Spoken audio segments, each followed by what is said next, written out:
I'm Kristi Pelzel, Senior International Correspondent for Today News Africa, joined by Marwa Awad, Spokesperson for the UN's World Food Program in South Sudan. Thank you for joining me.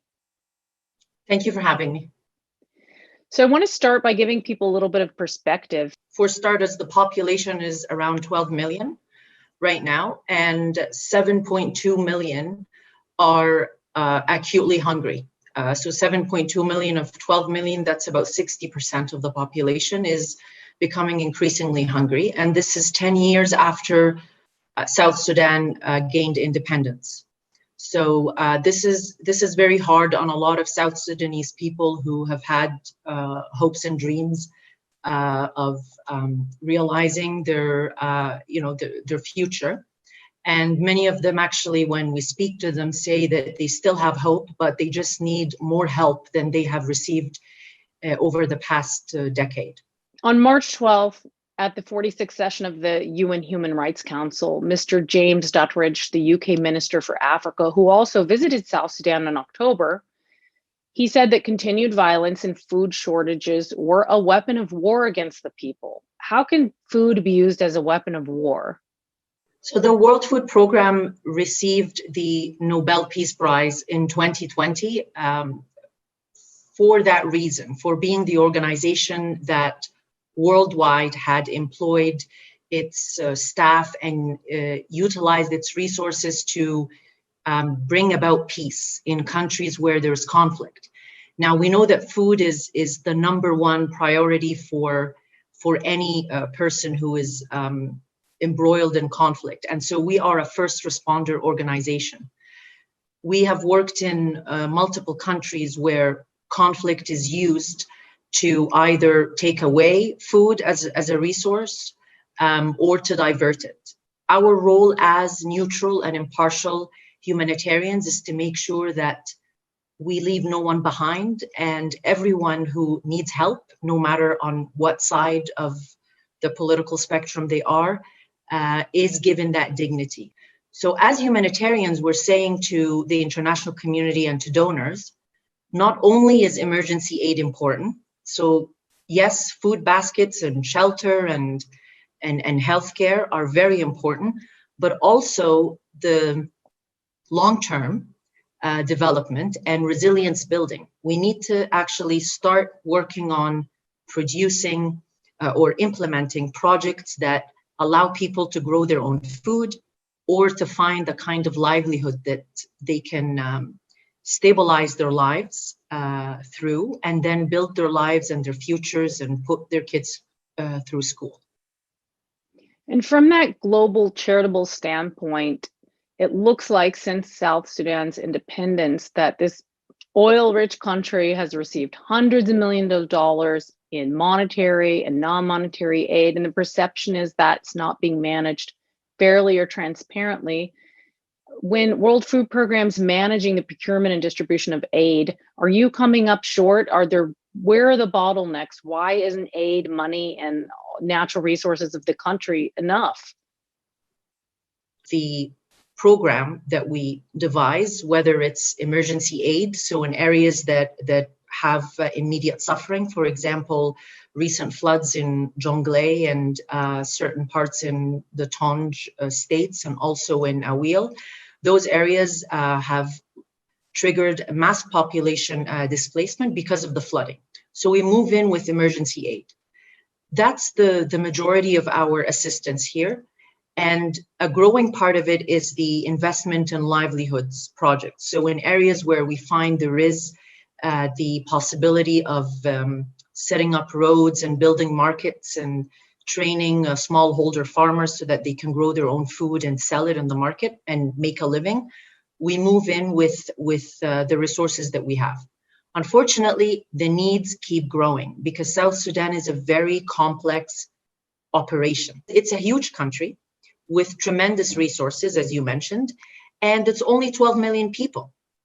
So when I say huge, just to give an approximation to the general public, it's as big as or twice as big as the United Kingdom.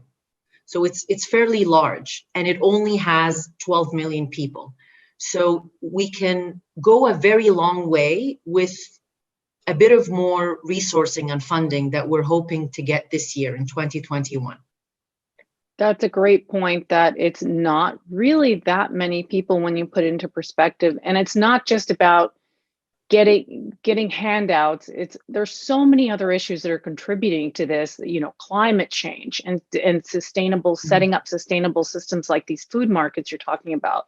What are you hoping to get out of the UN pre-summit as far as bold commitments go?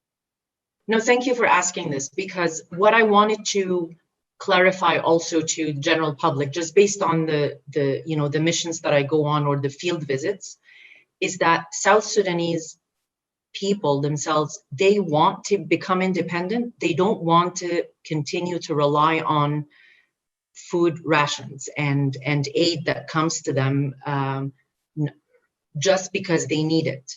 In fact, I have met many people who have told me, can you teach us a skill?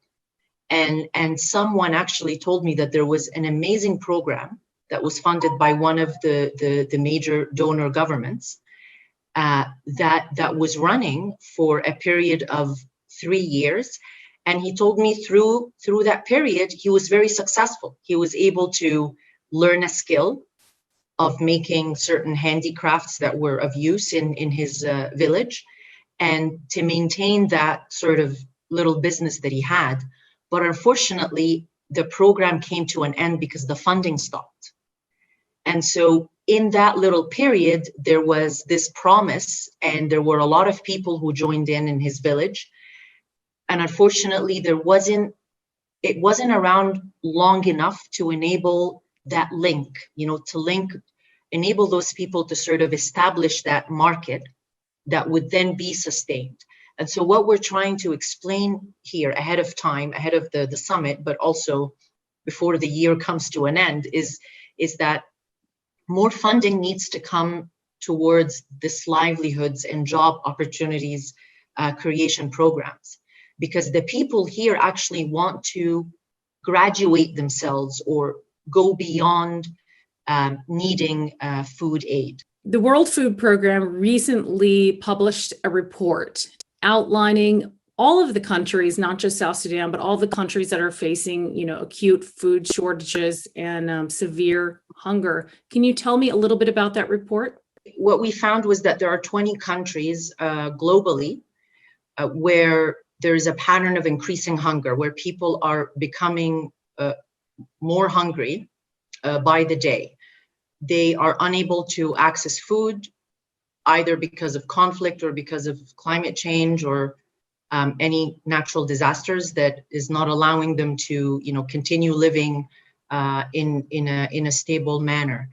And the top 4 countries of those 20 are Yemen, followed by South Sudan, then Burkina Faso, and Northeast Nigeria.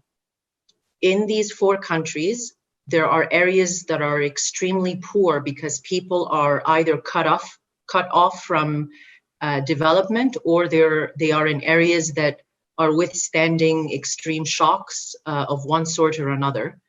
And in South Sudan, those areas are mainly within the Jonglei state, the area that I was telling you about earlier. So we are sounding the alarm by publishing these reports to say, look, this is the direction in which 20 countries are heading. Do you want that? And no one wants to see masses of human beings suffering and dying, because there is enough to go around. And so we're urging the international community to help. Now, how do we help? Number one, man-made conflict has to stop. Full stop. And I know this is not something simple or easy to accomplish, but it has to be one of these goals that people of consciousness and humanitarians and politicians and academics must push for. It's something that we must try to achieve. Number two, funding must go to NGOs and humanitarian organizations that are working on the ground in those areas. Because with the funding, we can bring in whatever assistance is needed, and we can use that assistance to reach the people in need, to offer them the help that can sustain them so that they can live another day, another week, another month, and hopefully, and realize their future and their hopes and dreams. That's great. Thank you. Thank you so much. We have a lot of information. We now know so much more about the World Food Program in South Sudan and some of your challenges, and really appreciate your time today, and the best to you and your team. Thank you very much. Thank you.